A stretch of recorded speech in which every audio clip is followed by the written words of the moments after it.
பூப்புகள் பூத்தாய், மலைகளில் வீசினாய், வயல்வெளிகளில் வியர்த்தாய், மக்கள் இதயத்தில் நிறைந்தாய், என்றும் எங்கும் பொங்கும் பொலிவே நக்சல்பரி என்று இந்த நக்சல்பரி நாளில் நான் பெற்ற அரசியல் உணர்ச்சி பெருக்கின் தாக்கத்தோடு உங்களோடு இணைகின்றேன் தோழர்களே. இந்த கூட்டத்தை தலைமை தாங்கி நடத்தி கொண்டிருக்கக்கூடிய தோழர் சோமு மாஜாயக்கா அவர்களுக்கும் மற்றும் கருத்துரை வழங்க இருக்கின்ற தோழரும் எழுத்தாளருமான இரா முருகவேல், தோழர் சேல் முருகன் மாஜாயக்கா, நன்றியுரை வழங்க இருக்கின்ற தோழர் சதாசிவம், முக்கியமாக இந்த இணையவெளி கூட்டத்தில் இணைந்திருக்கக்கூடிய அரசியல் ஆர்வம் உள்ள அத்தனை தோழர்களுக்கும் இந்த நாளில் என்னுடைய புரட்சிகர வணக்கத்தினை தெரிவித்துக் கொள்வது. இன்றைக்கு நக்சல்பரி என்று அரசியல் முன்னணியாளர்கள் அறிந்து கொண்டு நாம் பேசுறது ஒண்ணு. இந்த நக்சல்பரி என்பதை முதலில் எப்படி பார்க்கிறோம், எப்படி பார்ப்பதற்கு பழக்கப்படுத்தப்பட்டிருக்கிறோம் என்பதிலிருந்து ஒரு அனுபவமாக தொடங்க வேண்டியிருக்கிறது. நக்சல்பரி என்பதை எதிரி எப்படி பார்த்தான், அதனுடைய நண்பர்கள் எப்படி பார்க்கிறார்கள் அல்லது பார்ப்பதற்கு வழக்கப்படுத்தப்பட்டிருக்கிறார்கள் என்று பார்த்தால் ஒரு மாபெரும் வரலாற்று எழுச்சி இந்த நக்சல்பரி. மார்க்ஸ் கம்யூனிஸ்ட் கட்சி அறிக்கையில் சொல்வார் அல்லவா, கம்யூனிச புரட்சி வரும் என்று எண்ணி எண்ணி ஆளும் வர்க்கம் அஞ்சு குலை நடுங்கட்டும் அப்படின்னு ஒரு வார்த்தையில சொல்லுவார். அப்படி இந்திய ஆளும் வர்க்கத்திற்கு குலை நடுக்கிய சொல் இந்த நக்சல்பரி. ஒரு ஊரின் பெயரே ஒரு போரின் பெயர் போல கிளிகொண்டு அலறியது இந்திய ஆளும் வர்க்கம். ஏன் அது? என்னுடைய ஒரு 20 வயது அனுபவத்தில் கூட நம்முடைய தமிழ்நாட்டில் பார்த்தா அதிகம் திராவிட அரசியல், இதனுடைய அறிமுகம் இதுதான் கிடைக்குது. நக்சல்பரி அப்படிங்கிறத பத்தி அந்த வயதிலேயே கூட ஒரு படித்த கல்லூரி செல்லும் மாணவர்கள் மத்தியில் கூட சமூகத்தாலையும் இங்க இருக்கக்கூடிய பிற வர்க்கத்தின் கட்சிகளாலையும் பரப்பப்பட்ட கருத்து என்னன்னா பயங்கரவாதி. இந்த அப்பாவே ஒரு தொழிலாளி, இருந்தாலும் திமுக கருத்துக்கு ரசிகர். அவர்கிட்ட ஒரு முறை கேட்கிறப்ப என்ன சொல்றாருன்னா, அவன் தீவிரவாதிப்பா, நக்சலைட்னா தீவிரவாதி. என்ன தீவிரவாதி? அதுக்கு அவருக்கு விளக்கம் சொல்ல முடியல. தீவிரவாதி கொன்னுடுவான், யாரை கொல்லுவான், நீ கேள்வி கேட்டே கொள்ளாத முதல்ல அப்படிங்கிற மாதிரி என் வாயடைக்கிறதுல தான் குறியா இருந்தார். என் அப்பா மட்டுமல்ல, இந்த நாட்டின் மக்களுக்கு வேலை செய்கிறோம் என்று சொல்லக்கூடிய ஓட்டுக்கட்சியில் இருந்த பல நண்பர்கள் உட்பட நக்சல்பரி என்பதை ஒரு பயங்கரவாத இயக்கமாகத்தான் அறிமுகப்படுத்தினார். பிற்பாடு உழைக்கும் வர்க்க இயக்கத்தோடு தொடர்பும் தோழமையும் கிடைக்கும் போது எனக்கு கிடைத்த அனுபவமும் அதை பற்றிய அரசியல் புரிதலுமே வேறாக இருந்தது.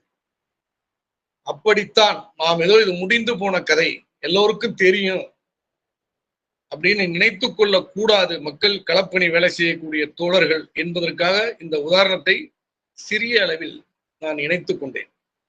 இன்றைக்கும் கூட நவீன தொழிலாளி வர்க்கம், மாணவர்கள், இளைஞர்கள் மத்தியில் நக்சல்பரி என்றால் என்ன வகையில் இந்த அரசியல் கொண்டு செல்லப்பட்டிருக்கிறது, அந்த நக்சல்பரிக்கு உரிய அந்த தோழர்களும் இயக்கத்தின் அடிநாதங்களுமாக இன்னுரியை தேர்ந்த தியாகிகளும் கூட எதிரிகளை கண்டு அஞ்சவில்லை. அவன் இப்படிதான் பரப்புவான், தீவிரவாதி, தீ கம்யூனிஸ்ட்.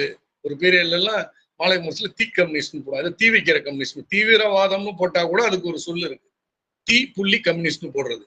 ஓ தீ, ஏப்பா எதிர்மறையான சிந்தனை கொண்டவன், அழிச்சிருவாங்கிற மாதிரி.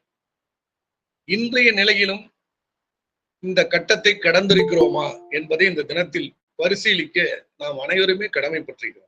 இதை அரசியலாக கொண்டு செல்வதில் எந்த அளவுக்கு வெற்றி பெற்றிருக்கிறோம் என்பதை மதிப்பீடு செய்ய வேண்டும் என்கின்ற நிலையிலும் கூட நாம் இன்றைக்கு இருக்கிறோம். அரசியல் பேச ஆர்வம் உள்ள அனைவருக்கும், அமைப்புகளுக்கு, தோழர்களுக்கு மட்டுமல்ல, புரட்சிகர அரசியலின் மீது ஆர்வம் உள்ள என்னை போன்ற தோழர்களுக்கு கூட இந்த கடமை இருப்பதாக கருதித்தான் தோழர்களுடைய அந்த அழைப்பை ஏற்று கூட சில கருத்தை உங்களோடு பகிர்ந்து கொள்ளலாம் என்று விரும்பினேன்.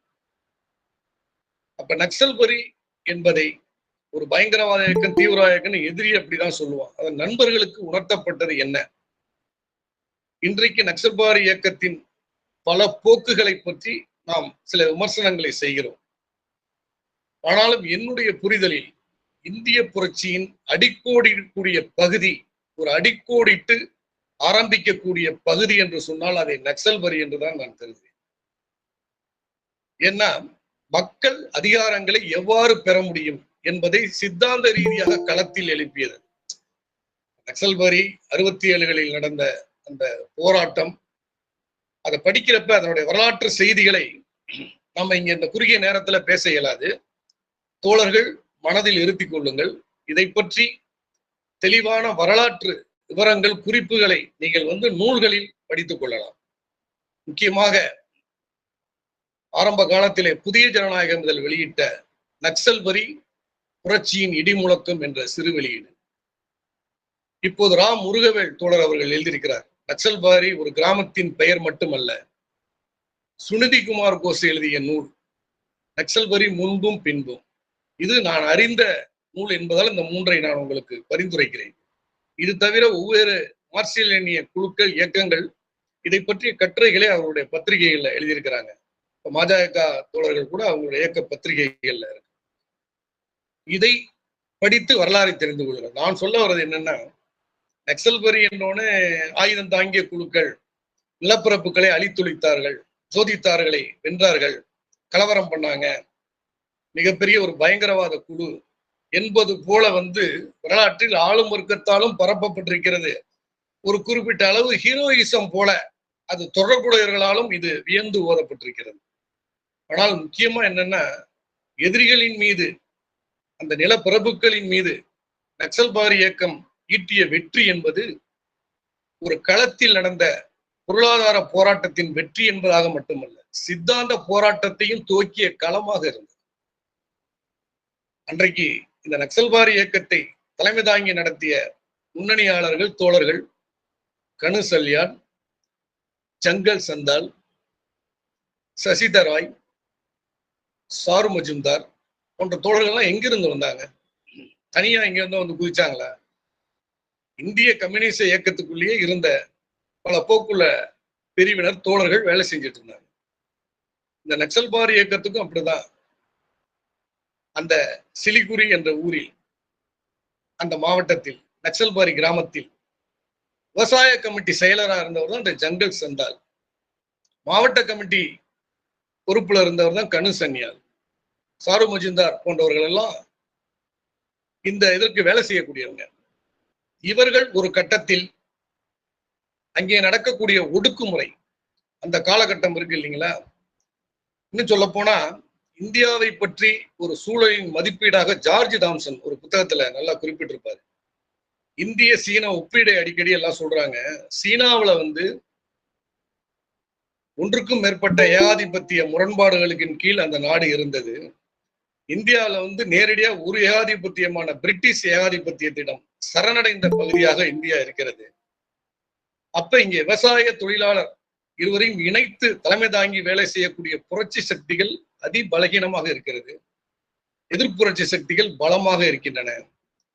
மேலும் நாட்டின் விடுதலை போராட்டத்தை அதை தலைமை கொள்ள கைப்பற்ற தவறிய புரட்சிகர பலகீனத்தின் காரணமாக இங்க இருக்கக்கூடிய நிலப்பரப்புகள் ஐக்கியப்பட்ட அந்த முதலாளி வர்க்கம் ஏகாதிபத்தியங்களுடன் சமரசம் செய்து கொண்டது என்று ஒரு சித்திரத்தை, அரசியல் சுருக்க சித்திரத்தை கொடுப்பார். இந்த சித்திரத்திலிருந்து நீங்க பாருங்க, இந்தியாவுக்கு தொடங்கப்பட்ட கம்யூனிஸ்ட் கட்சி இந்த பாதையில தான் போகுது, சமரச பாதையில.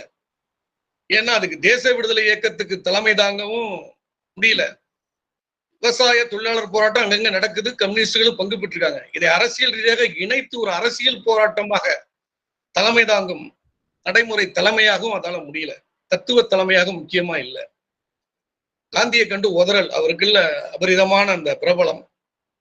அதனால காங்கிரசுக்குள்ள முற்போக்க தேடுவது, அதிலே வென்றெடுப்பது என்ற பின்னணியிலேயே போய் ஒரு சமரச சரணாகதி பாதையில் போய்கொண்டிருக்கிற அந்த தருணத்தில் இந்த நக்சல் பாரியும் அப்படியே அந்த இணைச்சு பாருங்க. இதற்கு அப்போதுள்ளவர்கள் என்ன நினைச்சாங்க? இந்திரா காந்தி இந்த நக்சல் பாரிக்கு முன்னாடி ஒரு வரலாற்றின் தொடர்ச்சி, தெலுங்கானா போராட்டம், டெபகா எழுச்சி, இப்படி மிகப்பெரிய விவசாயிகள் எழுச்சி 51கள் அதுக்கு முன்னாடியிலேருந்தே சொல்ல போனா 39, 40களிலேயே ஆந்திரா பகுதிகளில் மார்க்சிய குழுக்கள் இருக்குது. நிஜாம் அரசை எதிர்த்து சண்டை போடுறாங்க விவசாயிகள். இதற்கு தலைமை தாங்கக்கூடிய கம்யூனிஸ்டுகள் இயங்குறாங்க. அப்ப இந்த பிரிவினர் எல்லாம் சேர்ந்துதான் கம்யூனிஸ்ட் கட்சிக்குள்ள இருந்தாலும் இதுல போராடிட்டு இருக்கிறாங்க. இதன் தொடர்ச்சியாக நக்சல்பரி எழுச்சி. அப்ப இந்த விவசாயிகள் போராட்டம், இதனுடைய நெருக்கடி ஆளும் வர்க்கத்திற்கு, அப்ப அதை சில சில்லறை சீர்திருத்தங்கள், நில உச்சவரம்பு கொண்டு வரலாம், கூலி விவசாயிகளுக்கு நிலத்தை பகிர்ந்தளிப்போம். இந்த சூழலில் இந்திய பாராளுமன்ற பாதையில் பங்கு பெற்ற இந்திய கம்யூனிஸ்ட் கட்சிகள் அன்றைக்கு காங்கிரஸ் ஒரு 7 மாநிலத்துல வாஷ் அவுட், தனித்து ஆட்சி அமைக்க முடியல. ஐக்கிய முன்னணி சர்க்கார் என்பது வங்காளத்தில் அமைக்கப்படுது. அதுல போலீஸ் மந்திரியா ஜோதி பாஸ் இருக்காரு. ஹரே கிருஷ்ணா கோனார் போன்ற வருவாய்த்துறை அமைச்சர்லாம் இந்த நெருக்கடி முற்றுது. ஜோதித்தார் என்று சொல்லக்கூடிய நிலப்பரப்புகள் எப்படி கீழ் வெண்மணியிலே அட்டூழியம் பண்றாங்களோ அப்படி கேள்விக்கிடமற்ற ஒடுக்குமுறை கூலி விவசாயிகள் அந்த வர்க்கத்தின் மீது. அப்ப அதை எதிர்த்த போராட்டம் வேறு வகையான சிந்தனையை தொழிலாளர்களுக்கு, விவசாய தொழிலாளர்களுக்கும் கொடுக்குது, கூலி விவசாயிகளுக்கு கொடுக்குது, கட்சிக்குள் அந்த களத்தில் வேலை செய்யக்கூடிய தோழர்களுக்கும் எழும்புது. அதற்கு பொறுமை காக்க சொல்லி இந்த கட்சி எவ்வளவோ வழிகாட்டுது. சிபிஎம், இந்த ஐக்கிய முன்னணி சர்க்கார் என்பது ஒரு கட்டத்தில் மார்க்சிஸ்ட் கம்யூனிஸ்ட் கட்சி நக்சல்பாரி கிராமத்திலே சிலிகுரி மாவட்டத்திலே கூட்டிய விவசாய கமிட்டி என்ன முடிவெடுக்குதுன்னா, இவர்களை அரசாங்கம் சொல்லும் வழியில் இந்த உரிமைகளை நாம் பெற முடியாது, நம் அதிகாரத்தை நிறுவ முடியாது. இதை எதிர்த்து ஒரு கழகம், ஆயுத போராட்டத்தை தொடங்க வேண்டி இருக்கிறது. இதற்கான அரசியல் தயாரிப்புகளை செய்ய வேண்டும் என்று சொல்லி அந்த மார்க்சிஸ்ட் கம்யூனிஸ்ட் கட்சி விவசாய கமிட்டியில் உள்ளவர்களே ஜங்கல் சந்தால் போன்றவர்கள், கனு சன்யால் போன்றவர்கள் முடிவெடுக்கிறார்கள். விவசாயிகள் அதைத்தான் ஆதரிக்கிறாங்க கரகோஷத்துடன். கட்சி அதை தடுக்குது, பொறுமை காக்கணும். அப்ப இந்த பொறுமை காக்கணும் என்கின்ற இடைவெளியை இவர்களை ஒடுக்குவதற்கான தயாரிப்பாக அரசு என்ற முறையில் இந்த ஐக்கிய முன்னணி சர்க்கார் செய்து, ஹரே கிருஷ்ணார் போனார்லாம் நம்ம பிரிச்சு தந்துடலாம், பொறுமையா இருங்க, ஆமா நீங்க சொல்றது சரிதான் என்று நாடகம் நடித்துக் கொண்டே, எப்படி சிங்கூர் போராட்டத்தில் நடந்து கொண்டது போல அன்று கடும் ஒடுக்குமுறை. அப்படி தெலுங்கானா போராட்டத்திலே நேரு இராணுவத்தை கொண்டு கடுமையா ஒடுக்கினார். விவசாயிகள் தன்னுடைய அனுபவ மொழியாக சொன்னாங்க, ஆட்டை முழுசா சாப்பிட்றவன் போயிட்டான், இப்ப எரும மாடை சாப்பிட்றவன் வந்திருக்கிறான். அதாவது இந்த அரசின் மூலமாக தீர்வு கிடைக்கும் என்று சொன்னதை இவர்கள் ரத்தம் குடிக்கக்கூடியவர்கள், நிலப்பரப்புகளுடைய அரசு இது என்ப அர்த்தம் அது. அப்ப சித்தாந்த ரீதியாக நக்சல்பாரி போராட்டம் என்பது அரசியல் களத்தில் தன்னுடைய எதிரிகளின் மீது மட்டுமல்ல, தாங்கள் இருந்த அமைப்பு, தோழர்கள், அந்த சிந்தனை முறை அனைத்தின் மீதும் ஒரு கழகத்தை ஏற்படுத்துகிறது. இப்ப இதுல சிந்திக்கக்கூடிய சில இடங்களை நம்ம முடிவு செய்யணும். இப்ப வழக்கப்படி பெரும்பான்மை முடிவை தான் ஏத்துக்கணும், கட்சி சொல்வதுதான் கேட்டுக்கொள்ளணும் என்பதிலிருந்து இந்த பிரச்சனையை இவர்கள் பார்க்க தவறினார்கள் எடுத்துக்கிறதா, இல்ல அரசியல் போராட்டத்தை ஆணையில் வைப்பது எது சரியான அரசியல், அதற்கு அமைப்பு வேண்டும் என்று போராடுகின்ற பிரிவு என்ற முறையில் இவர்களை ஆதரிப்பதா என்றால், கூலி விவசாயிகள் யதார்த்தத்தில் நீங்கள் நான் ஆதரிக்கிறது வரை, யதார்த்தத்தில் அந்த ஊர் விவசாயிகள், அந்த உழவர்கள் இந்த பிரிவு, நக்சல்பாரி பிரிவை தான் ஆதரிச்சாங்க. என்றால் அவர்களுக்கு புரட்சியின் அவசியம் அவர்களுக்கு இருக்குது. அந்த அவசியத்தை சித்தத்தில் பிரதிபலிக்கக்கூடிய கட்சி தான் அங்க நிக்க முடியும். இதை எப்படி கொண்டு செல்வது என்பது மாறுபட்ட கருத்து இருக்கலாம். ஆனால் அந்த முடிவுக்கே வரல இடதுசாரி அரசு, அந்த கம்யூனிஸ்ட் கட்சி பிரிவு. அப்ப இவர்கள் தான் அதை முன்னெடுத்து நடத்துகிறார்கள். அந்த வரலாற்று குறிப்புல பாத்தீங்கன்னா, அந்த மாவட்டத்துல அன்னைக்கு நக்சல்பரின்னு என்று சொல்வது எதிரிகள் தான். நக்சல்பரின்னு இப்படி பேரை உருவாக்குனது அவன் தான். அரசியல் எண்ணி அமைப்பு, கம்யூனிஸ்ட் அமைப்பு, புரட்சிகர விவசாய கமிட்டி நிலை பெற்று விட்டது அந்த நக்சல்பரி. அந்த நக்சல்பரி அந்த இயக்கத்துக்கு, அன்றைக்கு நிலப்பரப்புகளை எதிர்த்து தொடங்கப்பட்ட அந்த ஆயுத எழுச்சி இயக்கத்திற்கு அந்த காலத்திலேயே 20,000 பேருக்கு மேல முழுநேர ஊழியர்கள் இருந்திருக்கிறாங்க. நினைச்சு பாருங்க. ரொம்ப பின்தங்கிய காலம், முன்னாடி இருந்த காலங்கிறோம். இன்றைக்கு நம்மோட ஒப்பிட்டு பாருங்க. அது வைத்தது ஆயுத போராட்ட அரசியல். ஆயுத போராட்டம்னா பயந்துருவாங்க, வன்முறைனா ஓடிடுவாங்க என்று ஒரு கருத்தை இன்றும் கூட பேசுகிறார்கள். அதுக்கு அரசியல் பொருத்தத்தோடு பேசக்கூடிய கருத்து தான், அதை நான் ஏற்கிறேன். ஆனால் அன்றைய களத்திற்கு அந்த அரசியல் மக்களுக்கு அவசியப்பட்டது. நிலப்பிரபுத்துவத்தினுடைய முரண்பாட்டை ஜனநாயக வழிமுறையில் தீர்ப்பதற்கு அரசு உதவவில்லை. அரசு அங்க அவுட், ஃபெயிலியரான தத்துவத்தை கொண்டு வந்து தொழிலாளி வர்க்கம் விவசாயிகள் தலையில் கட்டுவது எப்படி ஒரு கம்யூனிஸ்ட் கட்சியாக இருக்க முடியும்? அந்த வர்க்கத்திற்கு உரிய சித்தத்தை பிரதிபலிக்க வேண்டும் கம்யூனிஸ்ட் கட்சின்னா. அப்ப தொழிலாளி வர்க்கம், கம்யூனிஸ்டுகள், விவசாயிகள் இவருடைய சித்தத்தை பிரதிபலிக்கக்கூடிய கட்சி எழுச்சிக்கு அடிப்படையாக முடிகிறது. பாரிஸ் கம்யூன்ல பார்த்தோம் இல்லைங்களா? மார்க்ஸ் என்ன சொன்னாரு? அதனுடைய அனுபவங்களை தொகுத்து சொல்லக்குள்ள இருக்கின்ற அரசமைப்பை வைத்துக் கொண்டு ஒரு வெற்றிகரமாக புரட்சியை நிறைவேற்ற முடியாது என்றாலும் கூட அதிகாரத்தை எந்த வழியில் பெற முடியும் என்று தொழிலாளி வர்க்கம் எழுந்து கிளர்ச்சி செய்து குறுகிய காலம் வெற்றி கண்டது என்பது வரலாற்றின் ஒரு முக்கிய தருணம், பாடம்னு சொன்னார். இதைத்தான் நக்சல்பாரி இயக்கத்திலேயே நாம் ஒரு படிப்பனையாக அதே வழிமுறையை இன்றைக்கு நிலம் சம்பந்தப்பட்ட விஷயங்களில் உள்ள மாற்றத்தை கணக்கில் எடுக்காமல் அந்த முழக்கத்தை நாம் என்று சொல்ல முடியுமா? மிக எளிய முழக்கங்களை வைத்தார்கள். எவ்வளவு எளிமைய முழக்கம். உழுபவனுக்கே நிலம் சொந்தம், உழைப்பவருக்கே அதிகாரம். இந்த எளிய முழக்கம் விவசாய பகுதிகளில் குவிந்து அந்த தோழர்கள் வேலை செய்தாலும் அங்கே தோழர்கள் தாக்கப்பட்ட போது, ஒடுக்கப்பட்ட போது அருகில் உள்ள வங்காள கல்லூரி மாணவர்கள் அனைவரும் திரண்டு அந்த அரசியலுக்கு ஆட்படுத்தப்பட்டது. நக்சல்பாரி இயக்கம் எப்படி உள் இழுத்ததுங்கிறத தான் நான் ரொம்ப விரும்பி விரும்பி பார்க்கறது. அதனுடைய தாக்கம் எப்படி பாருங்க. கிராமப்புறத்துல கூலி விவசாயிக்கான போராட்டத்துக்கு கல்கத்தால இருக்கிற கல்லூரி மாணவனுக்கு என்ன தேவை ஏற்பட்டது? அப்ப அது அரசியல் வீச்சாகவும் இந்த நாட்டுக்கே ஒரு புதிய பாதையை அது அறிவிக்கிறது. அதுதான் அந்த நக்சல்பாரி இயக்கத்தினுடைய அடி கோடுன்னு சொன்ன இல்லைங்களா? இந்த வழக்கமான பாதையில வந்து நாம் எதையும் பெற முடியாது, இங்க இருக்கிறது வந்து ஒரு போலி ஜனநாயகமா இருக்கு. லெனின் கூட தன்னுடைய காலத்தில் ரஷ்யாவில் லெனினுக்கு உள்ள முதன்மை முரண்பாடாக அரசியல் அரங்கிற்கு வரும்போது புரட்டல்வாதிகளுக்கும் அவருக்குமான முரண்பாடு தான் முதன்மையா இருக்குது சித்தாந்த அளவுல. முதலாளித்துவ ஜனநாயகம் மற்றதையெல்லாம் நம்ம எந்த அளவுக்கு பயன்படுத்திக் கொள்ளலாம் என்றாலும் கூட இந்த அமைப்பு முறைக்குள்ளேயே அனைத்தையும் பெற்றுவிடலாம் என்ற மாயையை தகர்க்க வேண்டும் என்பதைத்தான் அவர் போதித்தார் தொழிலாளி வர்க்கத்தில். அப்படிப்பட்ட போதனையை தன்னுடைய செயல் வழியாக போதித்தது நக்சல்பாரி இயக்கம். இது அரசியல் இயக்கமாக மட்டுமல்ல, ஒரு குறுகிய நேரத்திற்குள்ள எல்லைக்குள்ள சில விஷயங்களை சுட்டிக்காட்டிட்டு நான் முடிச்சுக்கிறேன்.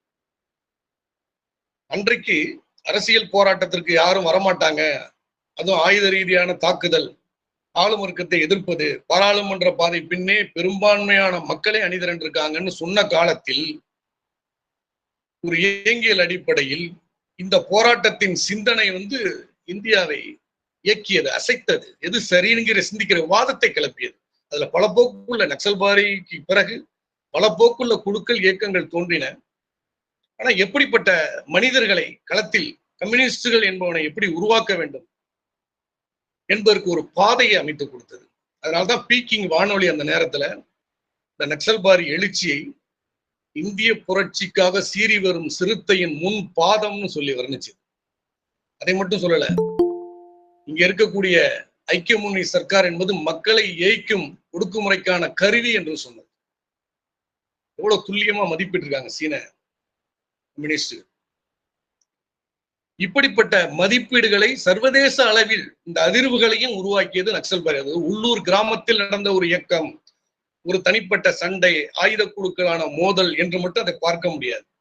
அப்படிப்பட்ட காலகட்டத்தில் தான் இந்தியா முழுக்க அதனுடைய முன் தொடர்ச்சி எங்க இருக்குன்னா தெலுங்கானா, தேபகா, இந்தியாவில் நடக்கிற விவசாய போராட்டம், தொழிலாளர்களுக்குள்ள நடக்கிற போராட்டம், அனைத்து ஆற்றல்களையும் ஒரு அரசியல் சித்தாந்த கருப்பொருளா திரட்டிக்கிட்டு அதை எதிரியை தாக்குது. அதனால்தான் அது இந்தியா முழுக்க பரவணுச்சு. தமிழ்நாடு, கேரளா, பீகார், பஞ்சாப், எல்லா இடங்கள்ல. அதனால்தான் அந்த அரசியல் தாக்கத்தின் காரணமாக தான் என்ன இருந்தது இங்க கூட. எப்படி நக்சல்பாரின்னு அந்த ஊர் பேர் சொன்னா ஒரு அதிர்வோ அச்சமோ ஆளும் இருக்கிறதுக்கு, தருமபுரின்னா பயந்தாங்க இல்ல, வடார்காடு ஐயோ நக்சலைட் இருப்பாங்க. ஏன் இந்த அரசியல் வந்து விலை போகாதது, சந்தர்ப்பவாதம் இல்லாதது, மக்கள் விசையை சரியாக பயன்படுத்தும் சித்தாந்த ஆற்றலை கருக்கொண்டிருக்கிறது என்பதுதான் ஆளுவர்க்கத்தின் அச்சம். நிறைய பேர் இருக்காங்களாங்கிறதுலாம் இல்ல. அப்ப அந்த கருப்பொருளை நம்ம யோசிக்கணும். அது ஒரு தொடக்கம் தான். அதையே பேசிட்டு இருக்கல, அதோட தொடர்ச்சி என்னவாக பார்க்கணும். இன்னைக்கு நில உறவு என்பது எப்படி மாறி இருக்குது. விவசாயத்திற்கான நிலம் என்பது போய் வணிக சரக்காக, இன்னும் சொல்ல போனால் இந்திய பெருமுதலாளிகள் மற்றும் ஏகாதிபத்திய நலனுக்கான மண்ணாக மாற்றப்படுகிறது நாடு முழுக்க.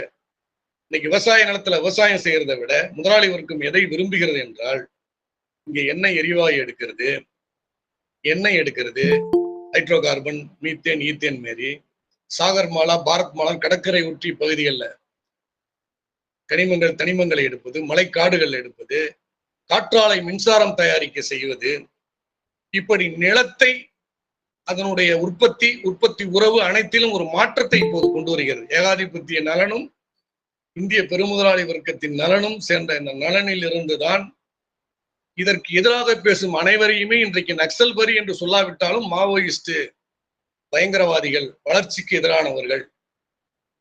நமக்கு தேவை இன்னைக்கு விகாஸ் பாரத் 2047க்குள்ள எல்லா மாநிலங்கள்லையும் நகரமயமாக்கலின் பொலிவுறு காட்சிகளை பார்க்க வேண்டும் என்று மோடி இப்ப சமீபத்துல நிதி ஆயோக் கூட்டத்துல சொல்றார். நிலங்கள் உச்சவரம்பு, பகிர்ந்தளிப்போம், கூலி விவசாயி கொடுப்போம் என்ற சொன்ன நாடகத்தின் காட்சிகள் எல்லாம் முடிந்து நிலப்பறிப்பு இயக்கத்தை அப்பட்டமாக நடத்துகிறது முதலாளி வர்க்கம். அதற்கு கருங்காலிகளாக இங்கு உள்ள கட்சிகள்.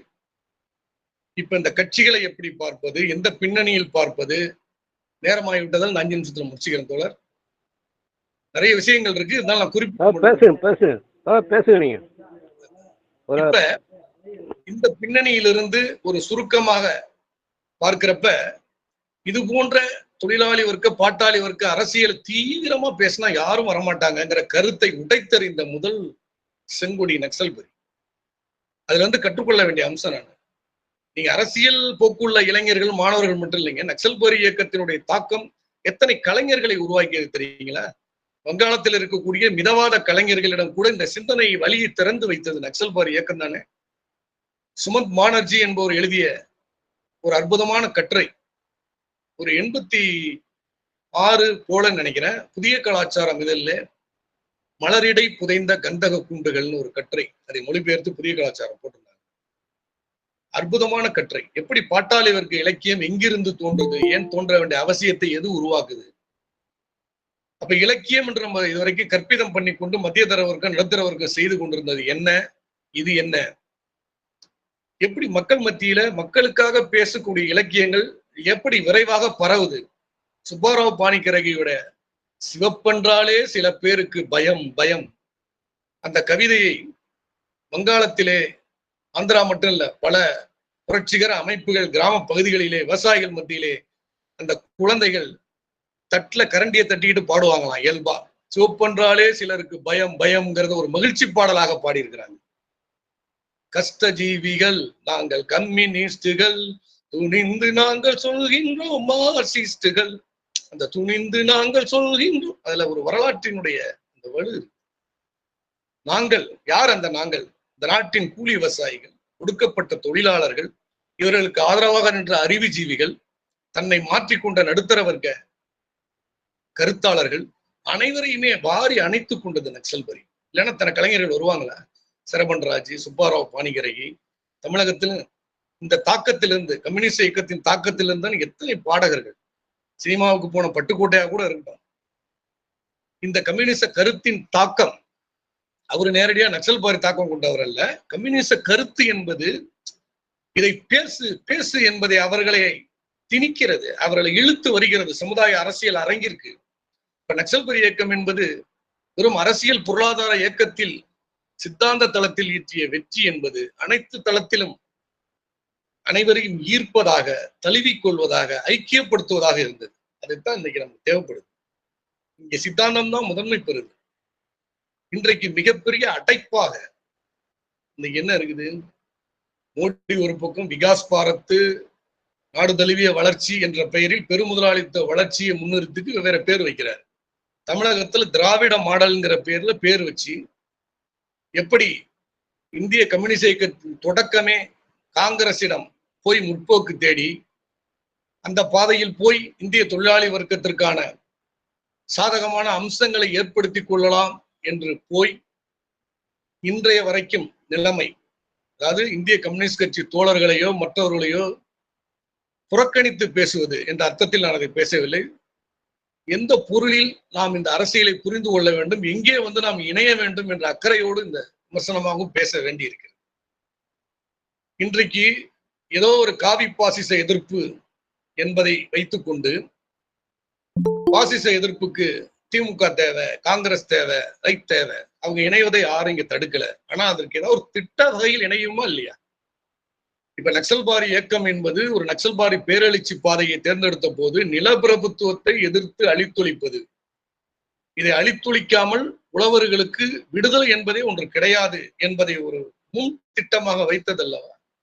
இதற்கு பிற வர்க்க சக்திகளை இணைத்ததல்லவா? இதுல இணைய நக்சல்பாரி யாரையும் தடுக்கலையே. அதே போலத்தானே நமக்கு பாசிச எதிர்ப்புன்னு ஒரு திட்டம் வைத்து வர்க்க அடிப்படையில் அந்த திட்டம் வைத்து அதில் யாரை வேணாலும் இணையிட்டோம், வருவார்களா? அவர்கள் தெளிவா இருக்கிறாங்க. இன்னைக்கு கனிமொழி நாடாளுமன்ற உறுப்பினர் என்ன சொல்றாங்கன்னா, ரஷ்யால போய் புரட்சி செய்த ஒரு நாட்டுல போய் இவங்க ஒரு புரட்சியை பண்ணிட்டு வராங்க. இந்தியாவில் பயங்கரவாதம், பயங்கரவாதிகள் என்பவர்களை பிரித்து பார்க்க முடியாது. சரியாகத்தான் இந்திய அரசு, இது நேரு காலத்திலிருந்து மோடி வரை பயங்கரவாதத்தை சரியாக கையாளுகிறது இந்திய அரசு. இதுதான் பாசிச எதிர்ப்பின் லட்சணம். இன்றைக்கு அனகாபுத்தூராக இருக்கட்டும், சத்தீஸ்கர் கனிம வளங்களை தடுக்கின்ற மக்களை அழித்தொழிப்பதாக இருக்கட்டும், டங்ஸ்டன் மலை அழிப்பதாக இருக்கட்டும், கொண்டையாம்பட்டி மலையை 24 மணி நேரமும் அழித்தொழிப்பு செய்வதாக இருக்கட்டும், இப்படி பயங்கரவாத தாக்குதல்களை முதலாளித்துவத்துக்காக நடத்தக்கூடியதை பற்றி இந்த கட்சிகளுடைய கருத்து என்ன? இப்படி வர்க்க அடிப்படையில் இதை பற்றி சிந்திக்க ஒரு தாக்கத்தை ஏற்படுத்துவதுதான் நக்சல்பரி அரசியலின் தொடர்ச்சியாக இருக்க முடியும். அதுல உள்ள ஆரம்பகால விஷயங்கள்ல மாறுபடலாம், அந்த தலைவர்கள்ட்ட மாறுபடலாம். ஏதோ வர்க்க எதிர்கத்துல கை நினைக்க சொன்னாங்க, அது ஒரு பகுதி தான். சாரு மஜும்தாருடைய மகன் அபிஜித் மஜும்தாருடைய பேட்டியெல்லாம் வந்திருக்குது, பல இணையங்கள்ல படிச்சு பாருங்க. எவ்வளவு மென்மையானவர், ரசனையானவர். அவருடைய மகள் அனிதா மஜும்தார் மிக அற்புதமாக சொல்கிறார்,